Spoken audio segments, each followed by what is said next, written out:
Hi, this is Nell Foster with Joya's Garden, and today I'm going to tell you how to care for a Kong Coleus. Coleus fell out of favor for a while, but now they are back with a bang. I have always loved them. The varieties now, the colors and the patterns you get on the foliage are just fabulous, and they're great for in the shade, and there are some Coleus that like sun. But today I'm going to talk about the Kong Coleus. And they are called Kong Coleus because their leaves are King Kong sized. These are just small ones, but as you can see how big the leaves are. This one is Kong Salmon, and this one is Kong Mosaic. There's a Kong Red, a Kong Burgundy, and a Kong Pink, I think, or is it Scarlet?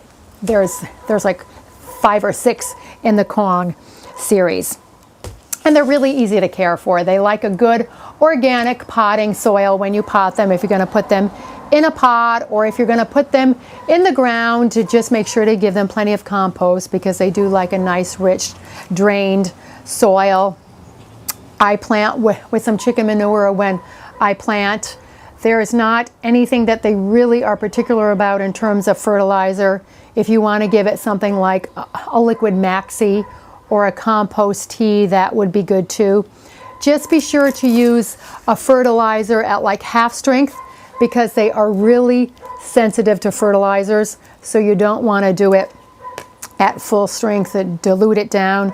I don't fertilize mine at home. I just actually use worm compost in mine. This garden here, where these plants are going, this garden has so many worms, I don't worry about that, but at home I don't have as many worms, so I use the worm compost. And what I will do is I will pinch the flowers off of these too, because they're grown for the foliage. The flowers are really pretty insignificant. And what I might have forgotten to mention at the very beginning is this is a Coleus for the shade. These big Kong-sized leaves will burn in the sun, so you want to make sure this one stays in the shade. And in terms of insects, it might get white fly, which you can use a horticultural oil on, spray with that. You can also use that for mealybug too, or if it gets slugs, you can use this as a copper tape. We also have copper metal that we use in this garden that we put around, and that'll keep the snails away and from climbing up into it. And that's about all you have to worry about. And just be sure to give it regular water because the Coleus will droop if they go dry. Just go.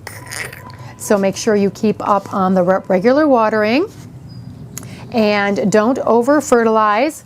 Use a good rich soil and compost when planting. Keep it out of the sun and your Kong Coleus will give you lots of color all season long. I have a Coleus at home. Actually, I have a few of them that have been in the ground for 4 years because we don't freeze. Actually, they're in pots and they're still going because Coleus is actually a perennial. It's sold as an annual. So you'll get a good long season out of your Coleus. And these are the beautiful Kong Coleus. This is Nell Foster, and I have just told you how to care for a Kong Coleus.